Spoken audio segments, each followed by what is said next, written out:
Assalamualaikum warahmatullahi wabarakatuh. Bismillahirrahmanirrahim. Alhamdulillahi rabbil alamin. Wassalatu wassalamu ala asyrafil anbiya'i wal mursalin sayyidina wa maulana Muhammadin al-Fatihil amin wa ala alihi wa sahbihi ajma'in. Allahumma bijahil fatihil lima ughliqa iftah lana biha min kulli babi khairin fatahtahu ala sayyidina rasulillahi sallallahu alaihi wasallam wa bijahil khatimi lima sabaq ikhtim lana biha bi khatimatin najin ar-rajin alladhina qila lahum ya ibadiy alladhina asrafu ala anfusihim la taqnatu min rahmatillah inna allaha yaghfiru dhunuba jami'a innahu huwal ghafurur rahim. Wa bijahi nasiril haqqi bil haqq wansurna biha ala jami'i a'daina fil zahiri wal batini nasra alladhi qila lahu atattakhizuna huzwa qala a'udhu billahi an akuna minal jahilin. Wa bi'adil hadi ila siratikal mustaqim ihdina biha siratal ladzina an'amta 'alaihim minan nabiyyin was-siddiqin was-syuhada'i was-salihin wa hasuna ulaika rafiqa. Dzalikal fadlu minallahi wa kafaa billahi 'alima. Allahumma shalli 'ala sayyidina Muhammad. Allahumma aftah lana abwaaba fadlik wa inshrah alaina khazaa'ina rahmatik bi rahmatika ya arhamar rahimin. Wa bijaahi sayyidil anbiya'i wal mursalin amma ba'du.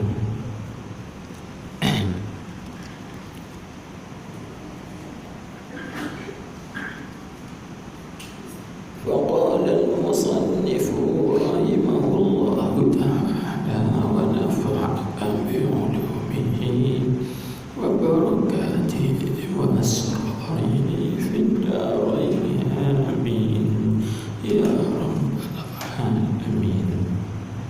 Syahadat.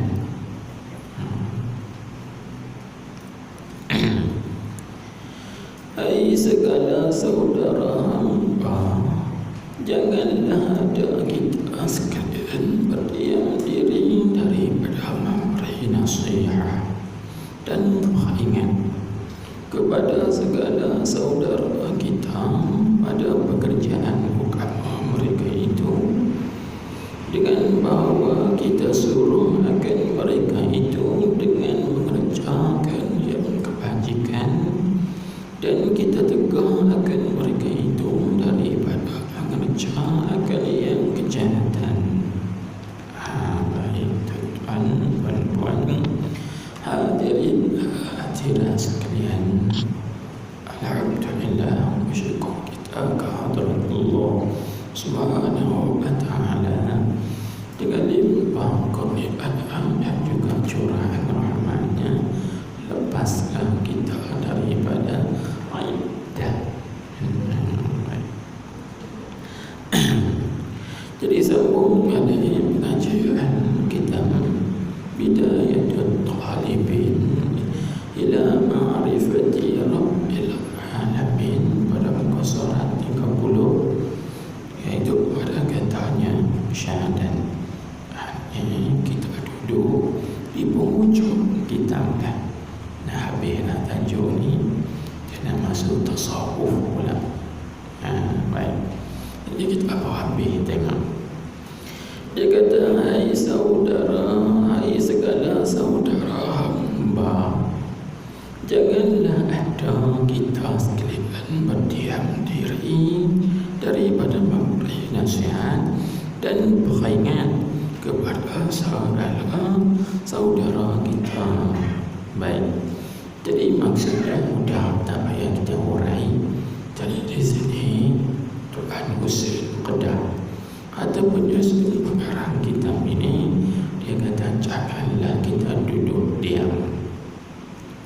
Terus tengok adik-beradik kita, saudara kita ini kan, tengok dia buat pekerjaan agama yang menyalahi perintah Allah Subhanahu wa Ta'ala, ataupun mereka lalai daripada menjunjung dan menunaikan tanggungjawab mereka terhadap agama Allah, maka kita jangan duduk diam, duduk tengok saja, ya. Tak boleh. Tapi kita kena bagi nasihat, kita peringat.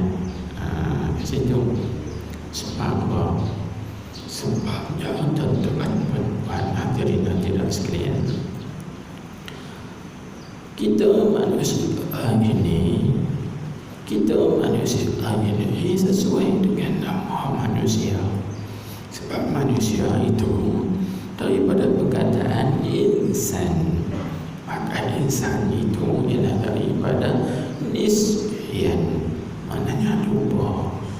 Dan sifat kita ini memang sifat lupa. Itu kata guru kita, bapaknya sepanjang kan. Sebab apa? Sebab kita ni lupa, sebab kita kuat makan nasi. Nasi itu kalau dalam bahasa Arab nasi, ya, bahasa kita panggil lupa. Nasi, orang yang lupa, nasiun.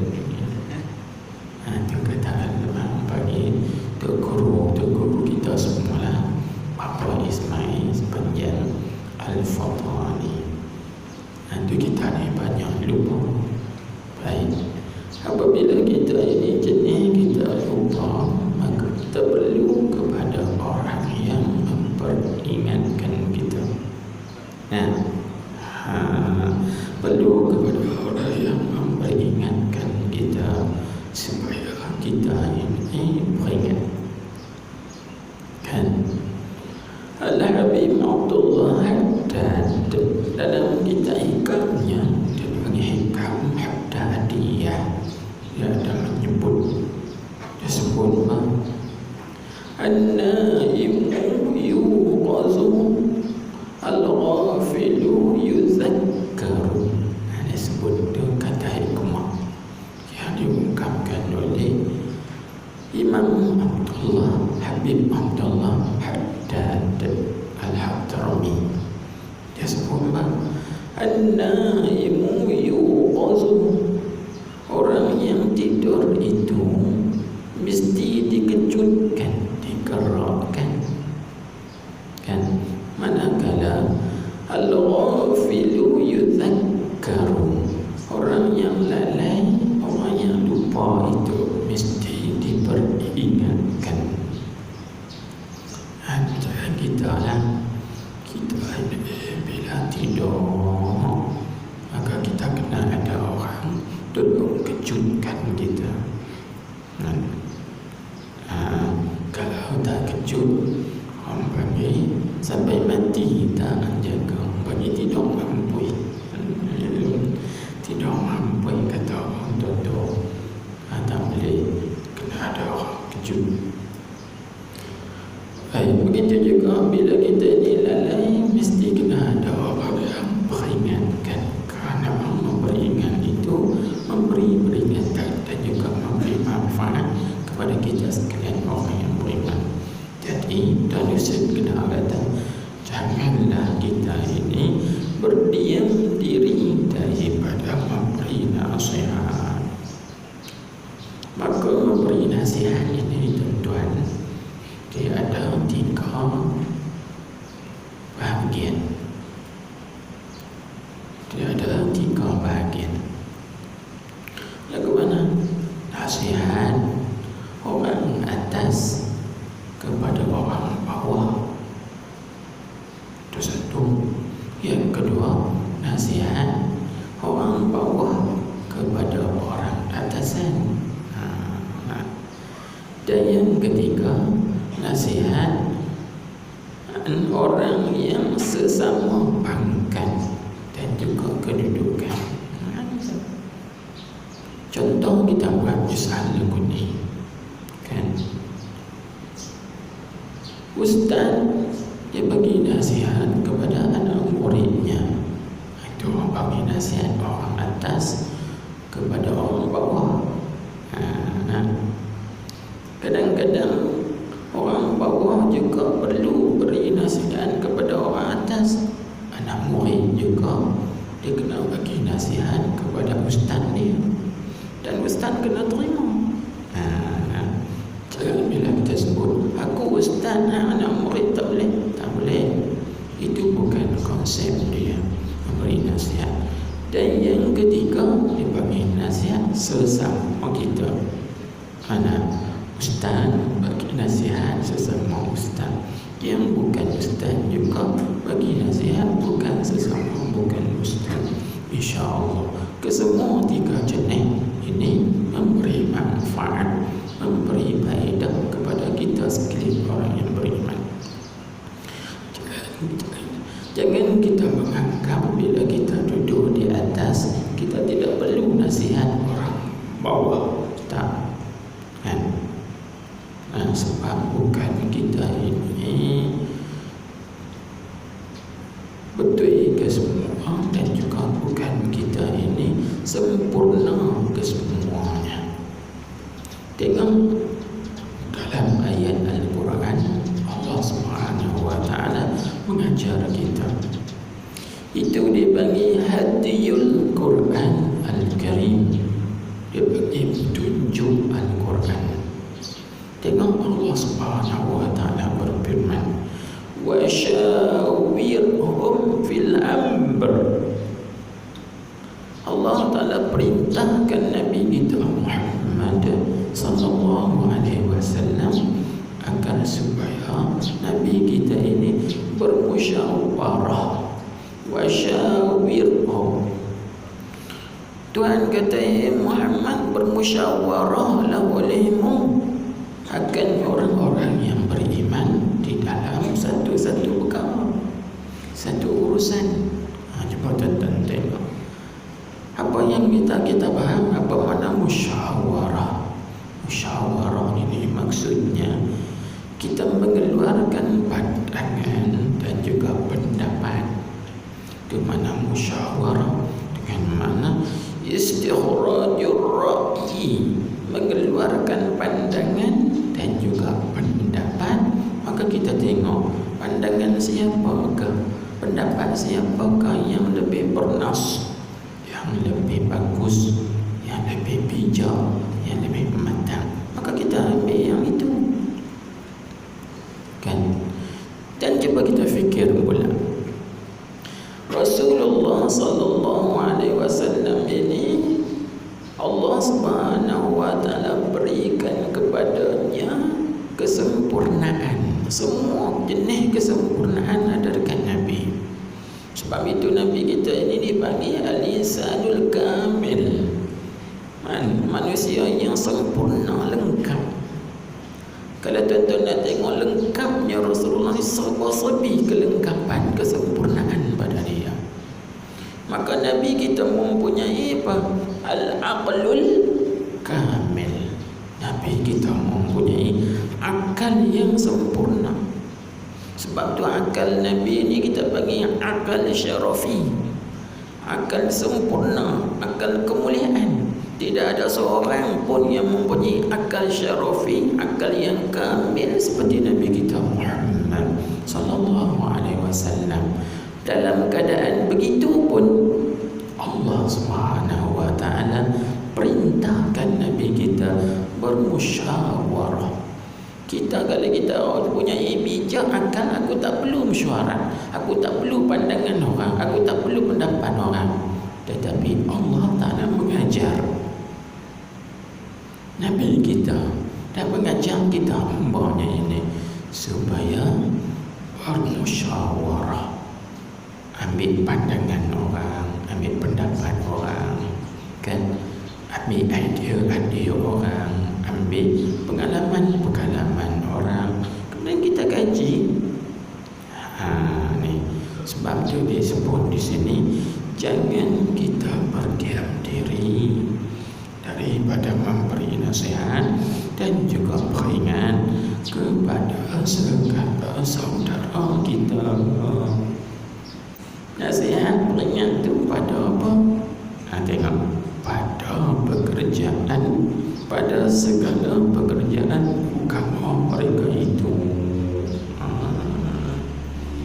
Pada pekerjaan agama, kan, tengok, bila kita tengok seorang itu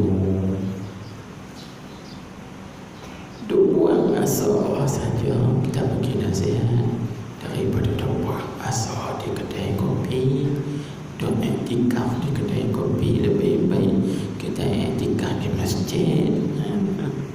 Iktikaf di kedai kopi tak dapat pahala, tapi kalau iktikaf di masjid dapat pahala, kan. Takkan kita tua-tua ni nak habis asa dan waktu kita di kedai kopi ko bagi nasihat macam tu, kan.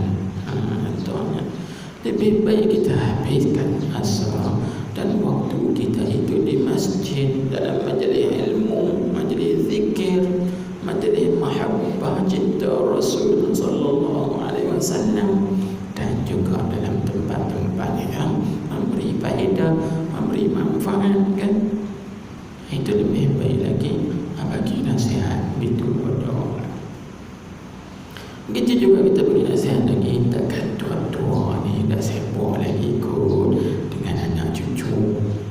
Contohnya lah, aku tengok ni bersibuk dengan anak cucu. Takkan tua-tua nak sibuk dengan anak cucu, nak mati dengan anak cucu kot.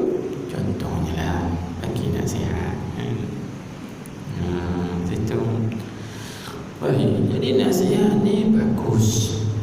Dia nasihat tu maksudnya orang lain kehendaki kebaikan kepada kita.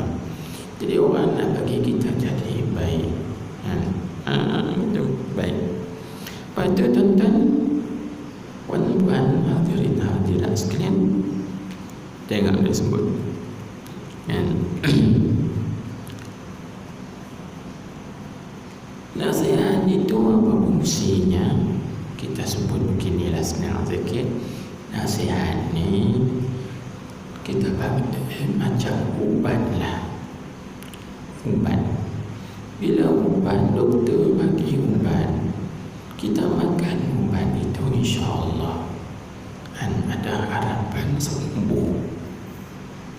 Tapi bila doktor bagi ubat, kita tak makan ubat, maka penyakit yang ada pada kita itu pada adatnya tak sembuh, tak lega, kan.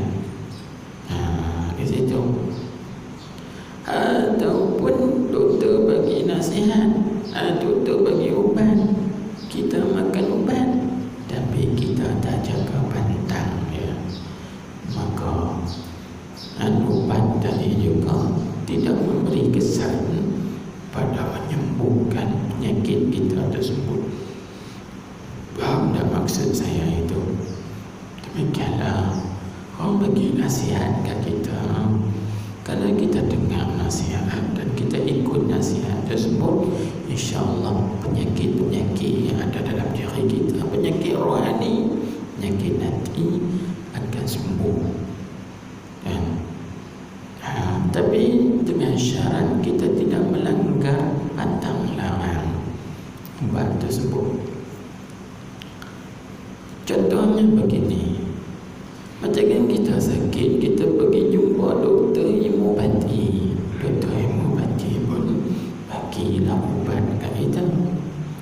Kita pun balik makan ubat, tapi doktor pesan dalam masa makan ubat ni kena pantang sana. Pantang apa? Pantang jangan makan kopi.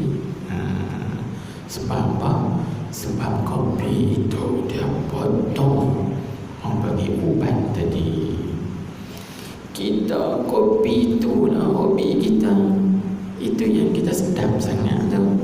Kita tak pantang. Makan ubat mengobati, makan kopi juga. Sampai bila tak lekau. Macam itulah juga tuan-tuan.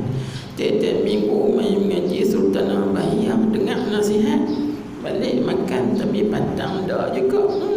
Ngaji pergi 10 tahun pun duk macam tu. Duk macam tu. Faham tak? Jadi bila kita dengar nasihat daripada orang, kita terima nasihat, sami'na wa ata'na. Kita dengar, kita taat, kita patuh dan kita jaga pantang larangnya. InsyaAllah jadi kebaikan pada kita. Baik, maka kita tengok dia sebut lagu mana dan apakah perlu kita bagi nasihat kepada saudara-saudara kita ini. Dia kata dengan bahawa itu orang mengaji ibarat dia bagi taswir. Taswir bagi kata memberi nasihat dan peringat tu dengan bahawa itu bagi taswir. Kalau ngaji ibarat kita kedai lah. Ay wa dhalika musawwarun bi'an.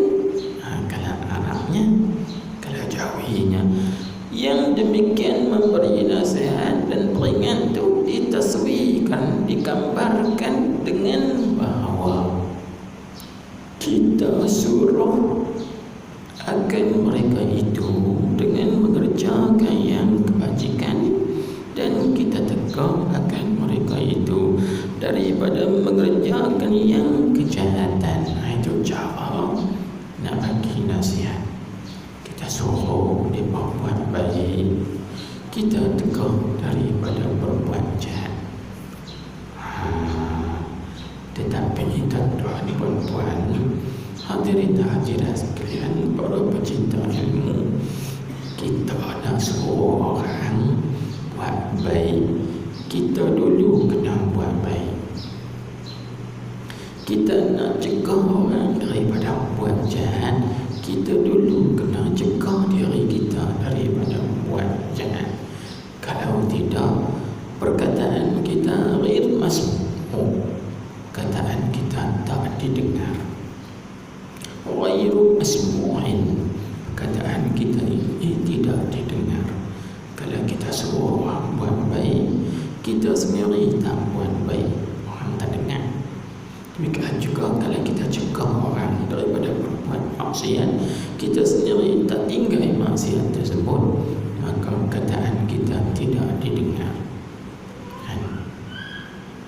Begitu. Cuba tuan-tuan perhati cara alusi lagi. Indah dah Islam ini, indah. Sebab bila kita nak suruh orang buat baik, kita dulu kena berbuat baik. Sebab berdasarkan kepada hadis, ibda binafsik, ibda binafsik summa biman ta'ul. Nabi sebut nak mula dengan dirimu dulu, lepas tu orang yang dekat dengan kamu. Kita nak suruh anak kita mengaji, kita kena mengaji dulu. Dia dah suruh anak mengaji, pak tak mengaji. Anak pun tengok pak aku suruh mengaji, dia pun tak mengaji, macam mana aku nak ikut dia? Tak boleh. Kena kita mula dengan diri kita dulu. Baik. Sebab tu tuan-tuan, kalau kita mengaji dalam kitab Jawharah Tauhid, kitab Jawharah Tauhid, kan, Syekh Ibrahim Baijuri dalam syarah bagi Jawharah, iaitu mana namanya Tuhfatul Murid, dia kata apa? Dia kata Seorang pencuri wajib dia kena cegah daripada mencuri. Dia tu pencuri, dia tu kena tegur orang jangan mencuri. Jadi bila dia nak tegur orang jangan mencuri, dia tu sendiri kena tinggal mencuri dulu. Jadi bagus dah, dia tinggal, orang lain pun tinggal, kan?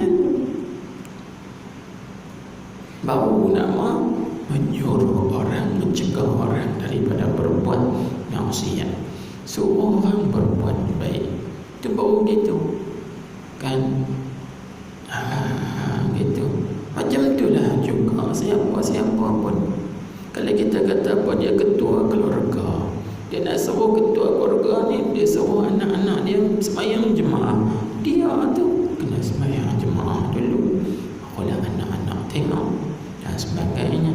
Dia nak suruh anak-anak isteri baca Al-Quran, dia dulu kena baca Quran. Kalau dia buat tengok, oh mak aku baca Quran contohnya, dia begitu. Tu kaedah dipanggil, bila kita nak suruh orang buat baik, kita kena buat dulu. Sebab tu saya teringat satu syair ngaji nahu nahai dulu,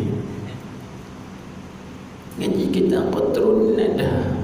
Ingat lagi, itulah tuan-tuan hafal zaman muda tu, dia macam kita tulis taktubat. 30 tahun dah saya tinggal nahu ni, kan? Tinggal nahu ni, tapi ingat lagi sebab apa yang zaman muda tu. Apa dia sebut? Dia sebut apa? La tanha an khuluqin wa ta'tiya mislahu, arun alaika idza fa'alta azimu. Itu syair tu. Syair ni dia panggil apa? Dia syair dia cerita waw dengan makna ma'ah. La tanha an khuluqin wa ta'tiya, tu waw tu dengan makna ma'ah, wa ta'tiya mislahu. Maksudnya apa? Engkau jangan cegah daripada satu perangai sedangkan engkau sendiri yang buat perangai itu. Kita cegah orang, jangan kencing berdiri, dia sendiri kencing berdiri. Contohnya lah, macam nampak kan, tengok anak kencing berdiri, awam jangan kencing berdiri. Anak pun kata, pak pun kencing berdiri kan? Kita cegah orang daripada satu perangai, tapi kita yang buat perangai itu, apa akan jadi? Arun alaika, itu satu kecelaan, itu satu keaifan yang besar. Idza fa'alta, apabila engkau buat begitu, engkau sendiri yang buat begitu, tiba-tiba engkau cegah orang lain jangan buat macam tu. Ini dipanggil arun azim, itu satu kecelaan, keaifan yang cukup besar. Tak boleh. Itu kita ni begitu. Macam kita ketua kampung nak cakap anak-anak kampung, hampa jangan buat begini. Ketua kampung pun buat macam tu juga. Ini satu kecelaan, satu kecelaan. Tak boleh. Jadi maknanya bila kita nak cakap satu orang daripada buat satu perkara, kita sendiri kena cegah diri kita dulu daripada melakukan perkara tersebut. Begitulah juga bila kita nak menyuruh orang lain buat satu kebaikan, kita sendiri kena buat dulu. Tadi saya tengok, minta maaf ni melawak, cikgu jangan marah. Tadi saya tengok cikgu tu war-war kita kena bagi sumbangan. Tuan-tuan kena tengok cikgu bagi dulu, baru tuan-tuan bagi. Minta maaf lah awak ya. Cikgu bagi dulu, cikgu Ishak dulu dalam tabung tu, tuan-tuan ikut lah. Tu baru betul kan. Tapi cikgu bagi, dia kata bagi sikit banyak dia bagi kan. Tapi nak bagi tu contoh saja, jangan berasa. Maksudnya bila kita nak suruh orang beri sumbangan, kita dulu mula keluar duit dan bagi. Dulu orang pakai tengok orang tengok tu nak riak dah, supaya diikuti oleh orang lain. Baru betul lah. Maksudnya bila kita nak suruh orang buat baik, kita dulu kena mula dengan diri kita berbuat baik itu dulu. Ini kaedahnya, baru orang ikut, orang turut. Baik. Kemudian cuba tengok, bila kita bagi nasihat kepada orang, cara kita nak bagi nasihat tu bagaimana? Adakah dengan kerai? Adakah dengan dengking? Dengan paksa? Tengok dia sebut. Dia kata, dan jika tiada mereka ini mengetahui akan dia, kalaulah mereka tak tahu pekerjaan agama tu akan dia, tapi dia tu dia rojok kepada segala pekerjaan agama tadi. Dia pun ni tak tahu pekerjaan agama tu, tak tahu benda tu boleh ke tak boleh, kan? Tak tahu benda Tuhan tegur ke Tuhan suruh, dia tak tahu langsung, zero. Ada juga tuan-tuan perempuan, kan, orang kita ini dia Islam, tapi dia sendiri tak faham apa itu Islam, kan? Tengok di awal kitab Misbahul Munir, tengok di awal kitab Misbahul Munir, kan, Tuan Haji Abdul Aziz Al-Batani dia sebut tu, dia kata permintaan daripada setengah-setengah orang akan tulis kitab mengenai apa itu Islam, iman, ihsan. Kerana apa? Kerana ramai yang hanya pandai sebut Islam, tapi dia tak faham tuntutan Islam. Dia hanya pandai menyebut iman, tapi dia tak faham apakah tuntutan iman. Macam tu. Jangan kita, banyak orang Islam, tapi hukum makam Islam dia tak tahu. Jadi bila kita tahu kata dia tu Islam, tapi dia tak tahu sedap belok Islam, maka kita kena bagi nasihat, bagi peringat. Tapi bagi nasihat itu dengan cara apa? Ini cara dia. Dia kata, hendaklah kita ajar akan mereka itu dengan perkataan yang lemah lembut. Itu nak nasihat orang, dengan lemah lembut. Tengok situasi lah. Ada tempat yang kena lemah lembut, ada tempat yang kena tegas, kan? Tetapi walau bagaimanapun lemah lembut ke tegas kan penuh hikmah, bukan dengan penuh kebencian. Kerana petunjuk Al-Quran mengajar kita, bila kita nak bagi nasihat, nak peringat, maka Tuhan kata apa? Ud'u ila sabili rabbika bil hikmati wal mau'izatil hasanah.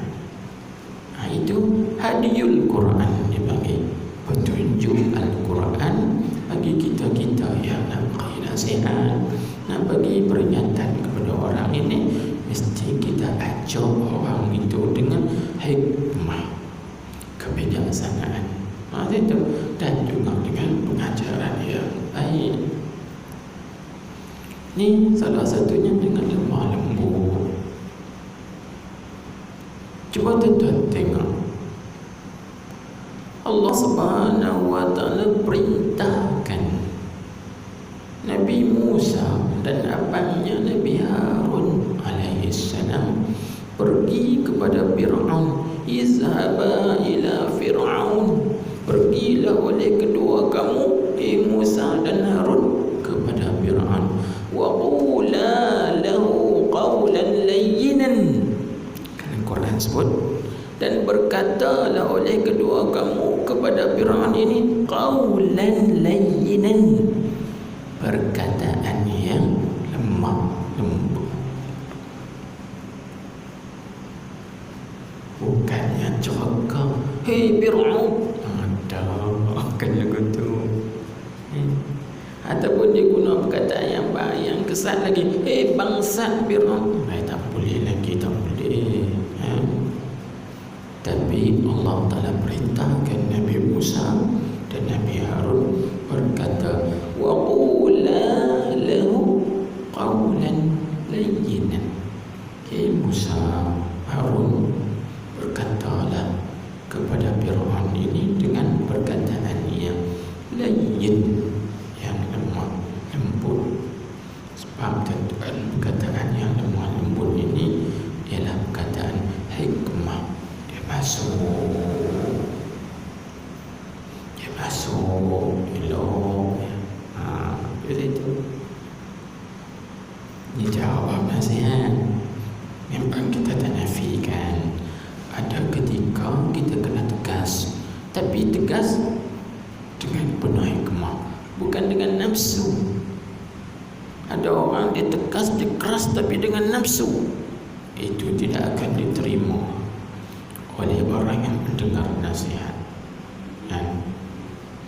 Tapi mestilah kita ini bagi nasihat dengan kebijaksanaan.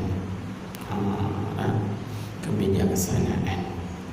Baik, guna hikmah itu adalah petunjuk Al-Quran, mengajar kita bagaimana kita nak bagi nasihat dan juga kita nak peringatkan pada orang lain.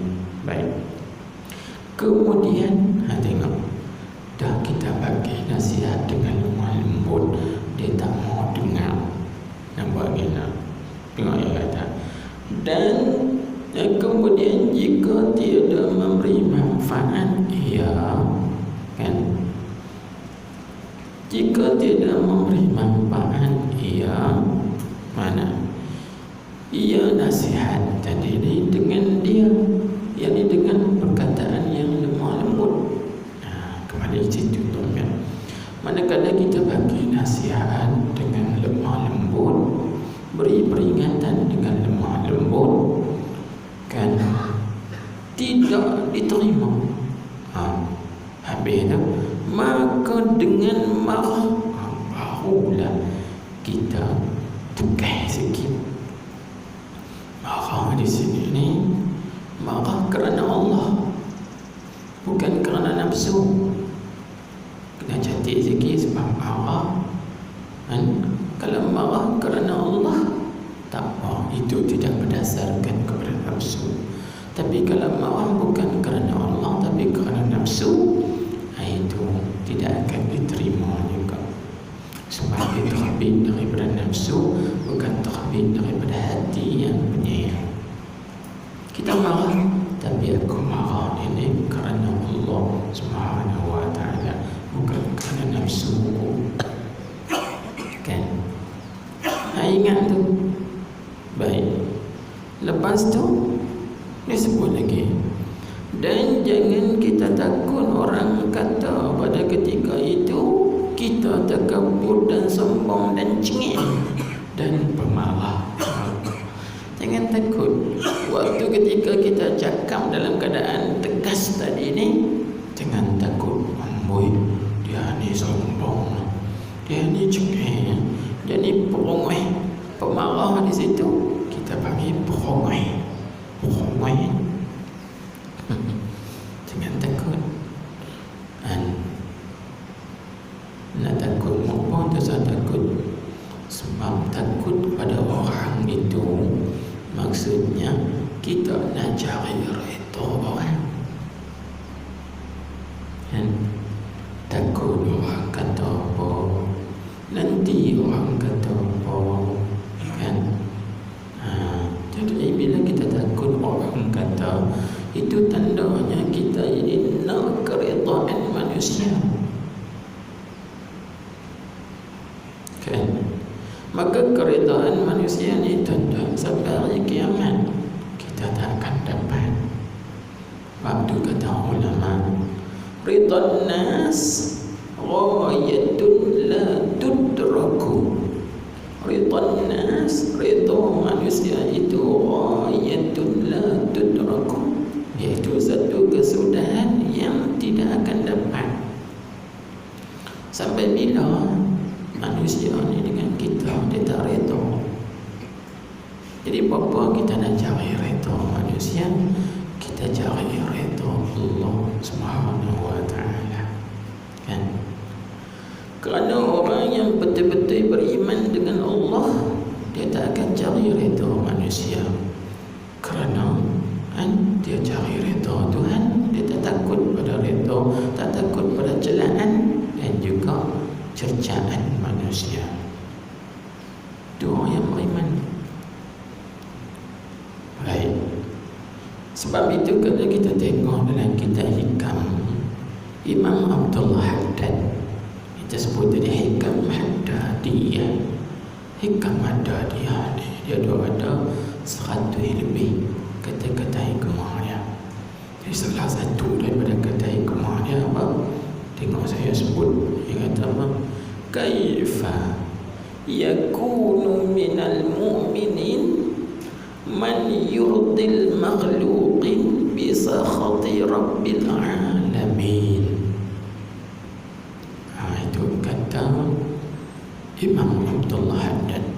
Kaifa yakunu minal mu'minin, dia kata bagaimanakah seorang itu dikatakan orang beriman? Mana man yurdil makhluqin bisa khati rabbil alamin, orang yang mencari redha makhluk dengan kemurkaan Tuhan. Dia kata biar Tuhan marah tak apa, janji manusia redha. Itukah sikap orang beriman? Tidak. Sikap orang yang beriman, dia nak cari redha Allah sekalipun manusia benci, celah cerca dia.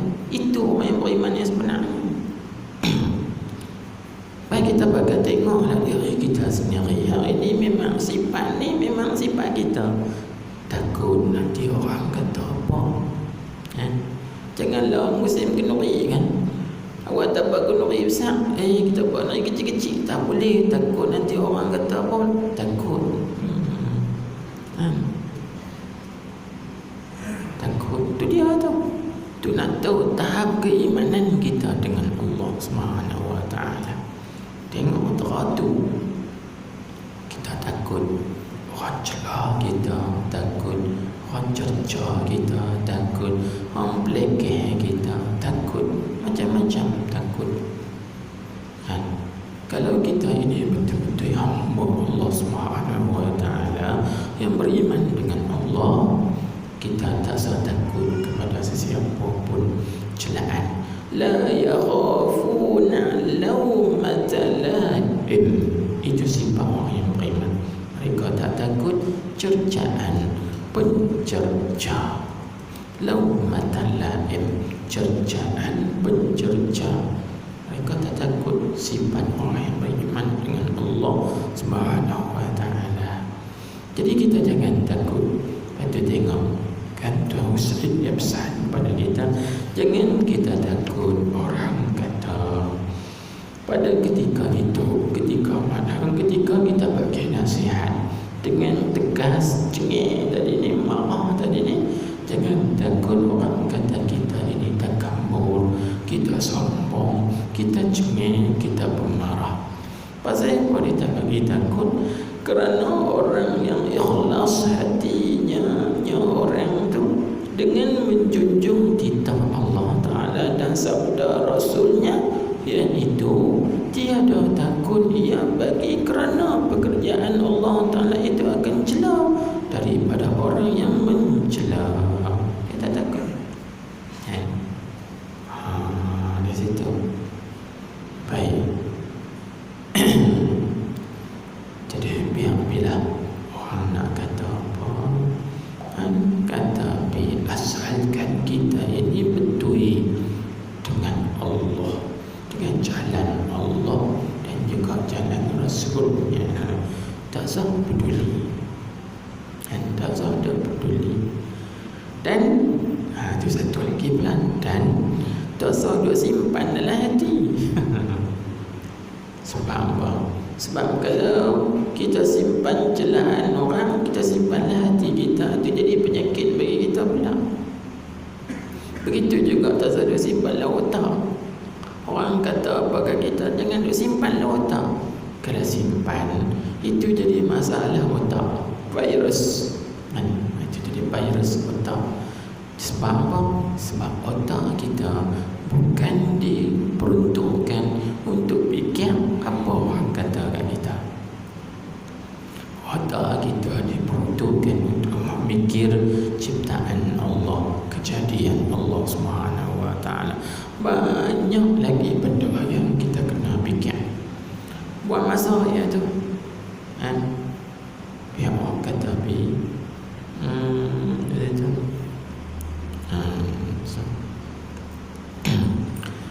Minta maaf tuan-tuan perempuan hadirin sekalian. Umur saya 50 dah.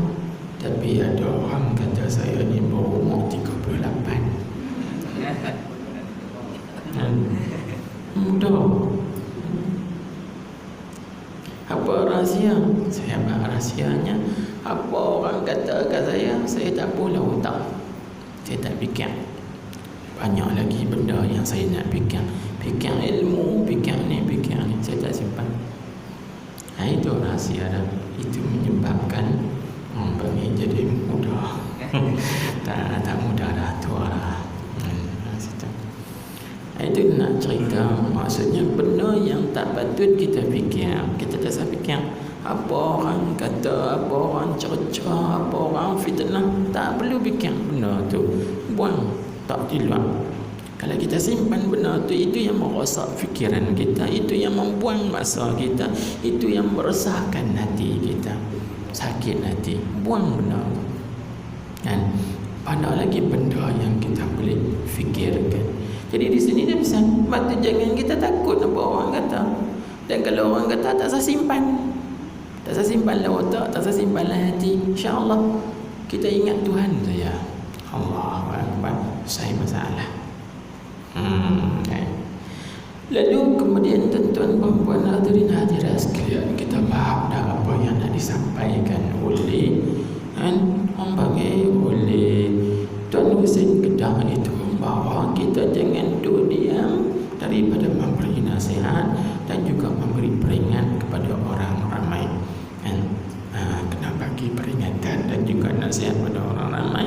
Begitulah lebih-lebih lagi pula pada orang yang tidak faham pekerjaan agama Islam, maka kita berilah nasihat kepada mereka dengan kasih sayang dan juga lemah lembut.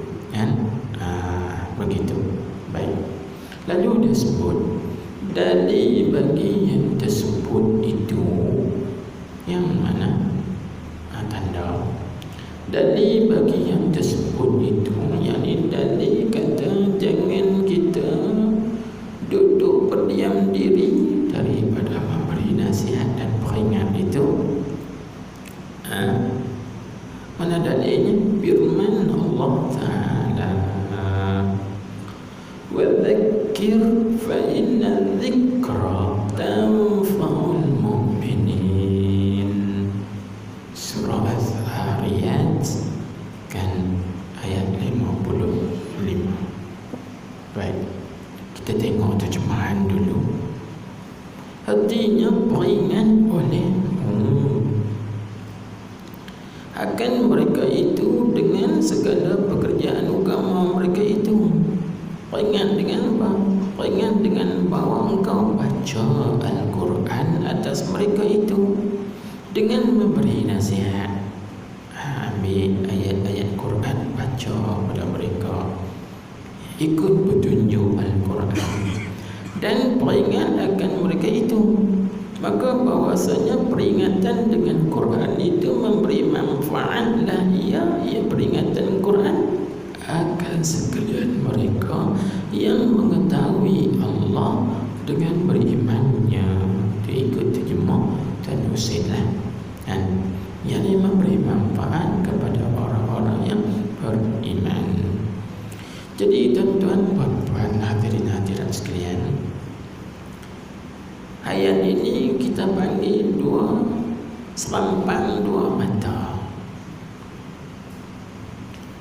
Serampang dua mata, dia tikam dua-dua belah.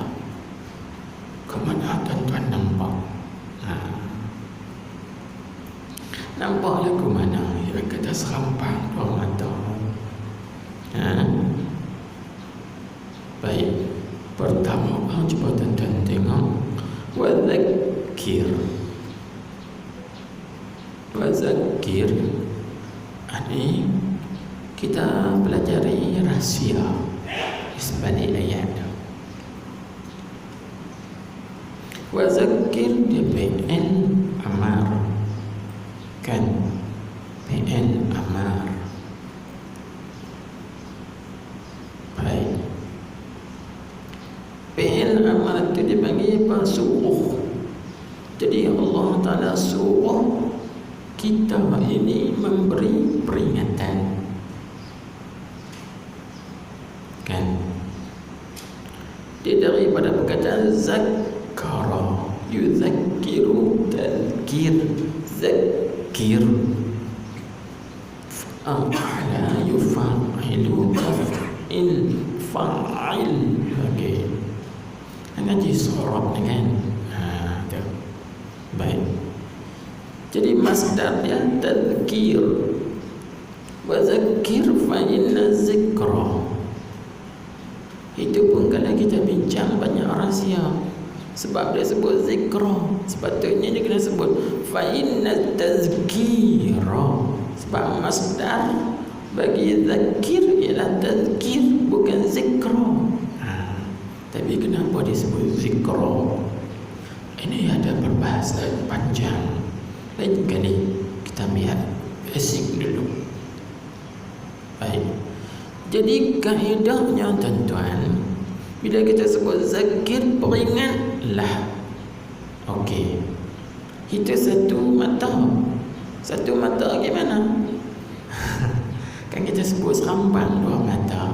Mana satu mata lagi? Satu mata lagi ialah jangan engkau tinggalkan peringat. Faham ke mana tu? Ini nak ajak cara. Nak ajak cara bagi nak faham Al-Quran. Mula Tuhan sebut peringatlah olehmu. Maknanya Allah Ta'ala perintahkan suruh kita ini peringat, bagi nasihat, bagi peringatan. Okey, nampak? Dan dalam ayat tu juga dia nak bagi tahu jangan sekali-kali engkau berdiam diri daripada memberi peringatan. Maksudnya jangan tinggalkan nasihat dan jangan tinggalkan peringatan kepada orang lain. Kita faham di mana? Faham daripada kaedah agama kita. Kaedah agama kita dia lebih khusus kepada kaedah usul fiqh, iaitu disebut al-amru bi syai'i nahyun an diddihi. Ini kaedah agama. Buka dalam kitab Al-Waraqat. Dan kitab Al-Waraqat dia panggil kitab usul fiqh. Dia ada kaedah dua. Amrun bi syai' nahyun an diddihi. Nahyun an syai' amrun bi diddihi. Dua tu. Itu kaedah. Bila satu perkara itu Allah Ta'ala suruh, berarti dalam suruh tu ada tegah. Jangan tinggalkan. Contoh dalam ayat ni Tuhan suruh kita bagi peringatan. Dalam ayat tu juga kita dapat faham Tuhan cegah, jangan tinggalkan daripada memberi peringatan. Ini konsep amrun bi syai', al-amru bi syai' nahyun an diddihi, diddi syai'. Suruh dengan sesuatu, cegah dengan lawannya. Nak faham tak tu? Begitu juga ayat yang lain Tuhan sebut mana? Wala taqrabuz zina. Ayat ini dipanggil ayat nahi. Jangan kamu menghampiri zina. Jadi ini dipanggil apa? Nahyun anni syai' amrun bididdi. Apa yang Tuhan suruh dalam ayat itu? Tuhan suruh kita menikah. Faham tak? Jangan kamu hampiri zina. Apa maksud? Tuhan suruh kita menikahlah, sebab dengan menikah lepas pada zina. Ini cara kita nak memahami. Ini yang kita panggil serampang dua mata, dia makan dua belah. suruh, cegah, suruh, cegah, cegah, suruh. Kan? Itu kaedah untuk kita nak memahami. Baik, maka kita nak cerita sikit mengenai ayat ini. Fadzakir fa inna zikra tanfa'ul mu'minin. Ayat ini tuan-tuan, kita tengok asal kejadian kita. Kejadian kita mula-mula sekali adalah Allah Subhanahu wa taala menjadikan roh jasad tak ada lagi. Tuhan cipta roh kita ini, kata Syekh Ibrahim Al-Bajuri dalam kitabnya Syarah Burdah bagi Imam Al-Busiri, disyarahkan oleh Syekh Ibrahim Al-Bajuri. Dia kata 2000 tahun sebelum dijadikan jasad kita ini, Allah Ta'ala jadikan dah roh kita. 2000 tahun sebelum daripada Allah Ta'ala jadi jasad kita, kan 2000 tahun Allah Ta'ala jadi dah roh kita ini. Jadi pada masa itu roh kita dah ada, tapi roh ni tak ada jasad lagi. Sebab roh dengan jasad, roh lebih tua lagi daripada jasad. Jasad muda. Berapa jarak dia? 2000 tahun. Roh tu lebih tua daripada jasad, 2000 tahun. Baik. Kemudian tuan-tuan puan hadirin hadirat sekalian, masa roh kita dijadikan oleh Allah Subhanahu wa taala, roh kita ini roh kita juga hebat. Roh yang suci. Roh kita mengenal Tuhan. Roh kita ini taat pada perintah Tuhan. Dia tak derhaka kepada Tuhan. Sebab itu dihikayatkan ataupun disebut oleh Allah Subhanahu wa taala dalam Al-Quran ketika Tuhan tanya, alastu bi rabbikum, bukankah aku ini Tuhan kamu? Qalu bala syahidna. Kenapa roh itu menjawab dengan pantas, dengan cepat, menjunjung pertanyaan Tuhan? Karena roh pada masa itu, ketika itu roh kita ini tidak terhijab. Roh kita ketika itu tidak ada benda yang lain yang mengontrol dia. Kita panggil mastermind, tak ada benda lain yang duk kontrol dia, duk atom dia, atom begitu begini, tak ada. Dia suci, bersih. Baik, maka selepas daripada 2000 tahun lalu Allah Subhanahu wa taala jadikan jasad kita ni, tubuh kita ni, kan? Dalam kitab mengenai diri dan waliullah yang ditulis oleh Al-Ustaz Mustafa Al-Jiyashi Al-Ahmadi, anak murid Tugu Wajidun Bukit Apal Kelantan, dia tulis jasad kita ni umpama sangkar burung yang dalam sangkar tu dipanggil ibarat roh. Sangkar ni, badan kita ni sangkar, kan? Roh dalam tu ibarat burung, badan kita ni sangkar. Okey, tak apalah. Maka bila ada sangkar burung, tak masuk lagi lah sangkar, kan? Sangkar ada, burung tak masuk sangkar. Ibarat macam orang rumah ada, tapi tak masuk dalam rumah sebab tak ada lagi bini atau lelaki. Kalau perempuan, dia tak ada lagi tu lelaki yang masuk dalam sangkar, tak ada lagi. Kalau lelaki, tak ada lagi perempuan, jadi isteri yang nak masuk dalam sangkar tersebut. Rumah ada dah, tapi burung tak ada lagi. Itu contohnya. Jadi selepas daripada itu, Allah Ta'ala jadikan jasad kita. Selepas jadi jasad, barulah Allah Ta'ala permasukkan roh kita ni dalam jasad. Baik, inilah titik permulaan. Dia bagi titik tolak. Bila roh itu dimasuk ke dalam jasad, maka roh ini dia mula mengenali benda-benda yang lain. Masa dia roh tadi, dia tak kenal lain. Dia kenal Tuhan dia. Dia kenal Allah saja. Dia tak kenal selain pada Allah. Bila roh ni dimasukkan dalam jasad, maka di sinilah roh ni mula mengenali benda-benda lain. Baik. Selama sebanyak mana dia mengenali benda-benda lain, selama itu dia semakin terhijab dengan Allah. Terhijab. Akhirnya dia jauh daripada Allah. Nampak ke tak? Tak nampak. Kita buat contoh macam ni. Kita menikah, dapat anak, kan? Orang bagi bunting bantai apa? Bunting apa? Bunting apa? Ha? Bunting? Kelamin. Bunting kelamin.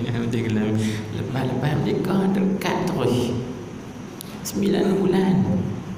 Duk tunggu 9 bulan. Lepas 9 bulan beranak. Cukup anak kita pun keluar. Maka masa anak kita keluar tu, anak kita bukan kenal siapa. Dia panggil mak ya. Mak, pak. Dia tak kenal siapa. Kan? Dalilnya mana? Tengok dalam ayat Al-Quran. Allahul ladzi akhrajakum min butuni ummahatikum la ta'lamuna syai'an. Allah Ta'ala yang mengeluarkan kamu daripada perut-perut ibu kamu. Kamu tak tahu apa pun. La ta'lamuna syai'an. Kamu tak kenal siapa pun. Lepas itu bila anak kita ini semakin besar sampai dah umur 6 tahun, 7 tahun, kita hantar pergi mana? Tadika. Dia mula kenal orang lain. Dia mula berkawan dengan orang lain. Masa tu kita suruh awang ambil sayang tu. Tak mau. Pasal apa dia tak mau ikut dengan cakap kita dah? Sebab dia mula mengenali orang lain. Lepas tu dia masuk darjah 1, dia kuih banyak kawan dia. Naik darjah 2 sampai darjah 6. Masuk tingkatan 1, 2 asrama. Masuk universiti 4 tahun, 5 tahun di luar negara contohnya kan. Dia semakin jauh dah dengan ibu bapanya. Semakin jauh. Dia semakin jauh dengan ibu bapa dia sebab dia mula kenal. Begitulah, dia semakin lupa kepada ibu bapanya. Bukan dia tak ingat langsung, tak. Dia ingat juga tapi ingatannya tak kuat. Kerana apa? Bukti kata ingatan tak kuat. Kalau kawan telefon pukul 3 pagi, cuy dia panggil B. Tapi kalau mak panggil 10 kali, barulah kakak nak pergi. Kenapa jadi begitu? Inilah kerana dirinya semakin jauh daripada ibu bapanya, hatinya terhijab. Demikianlah roh kita tadi. Bila roh kita tu dalam jasad, dia mula mengenali benda-benda yang lain, dia semakin banyak, semakin jauh daripada Allah Subhanahu Wa Taala. Maka di sinilah perlunya roh ini kepada siapa?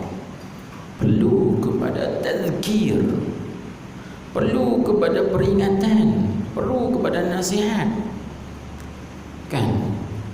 Maka anak yang jauh tadi ni perlu kepada penasihat, perlu kepada orang yang peringat dia. Hang ni kau yang jauh ni, bahasa Kedah kita panggil apa? Bahasa Kedah panggil apa? Kau yang hanyut jauh. Hang ni hanyut jauh dah ni. Lama tak balik jumpa mak pak ni. Peringat ke dia? Pergi balik. Dia tersentak balik. Sungguh juganya 4 tahun dah aku tak balik tengok mak pak aku ni. Sentak. Ini fungsinya. Bila roh kita ini semakin jauh daripada Allah, lalai daripada Allah, terhijab daripada Allah, maka perlu kepada muzakkir. Zakir, tazkir, muzakkir, muzakkar. 4 istilah terbit di situ.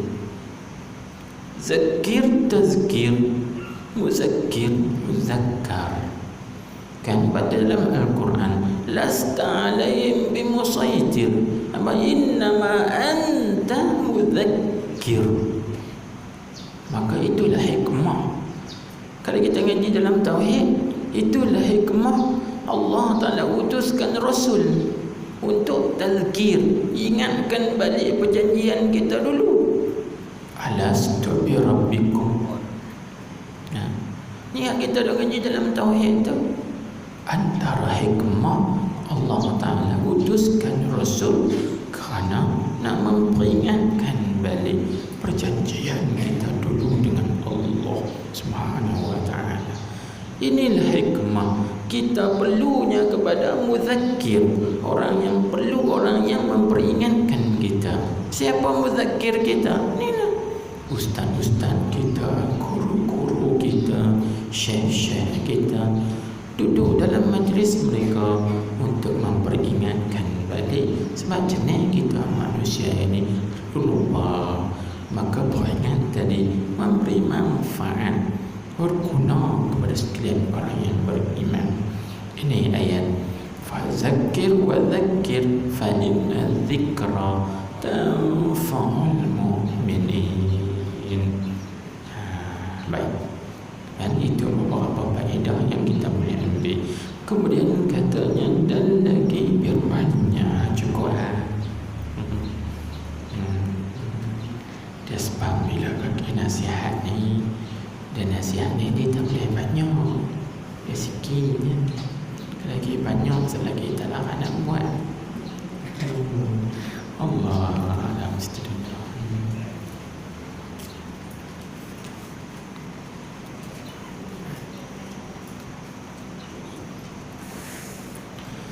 Subhanakallahumma wa bihamdika asyhadu an la ilaha illa anta astaghfiruka wa atubu ilaik.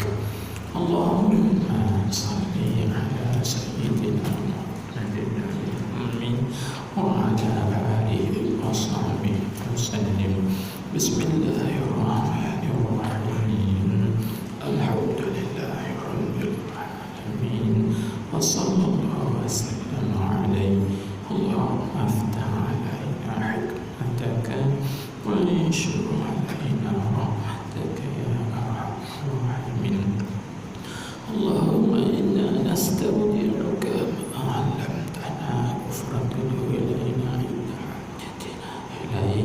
Rabbana atina fid dunya hasanah wa fil akhirati hasanah wa qina adzaban nar.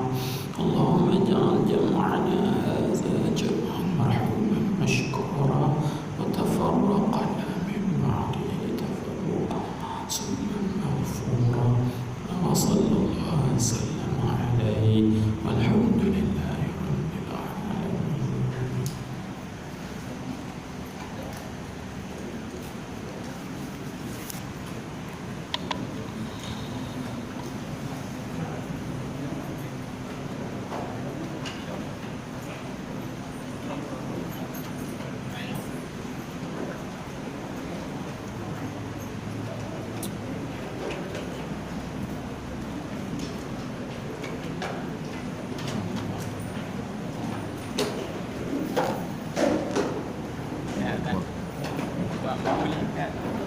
Ya, tapi hitam buat hidup.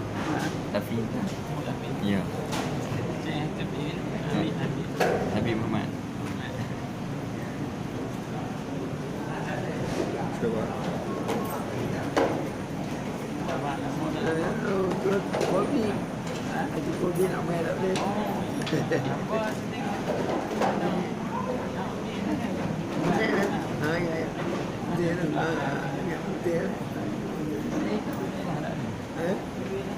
Dia nak balik kan salah satu ni. Dulu dah. Dulu.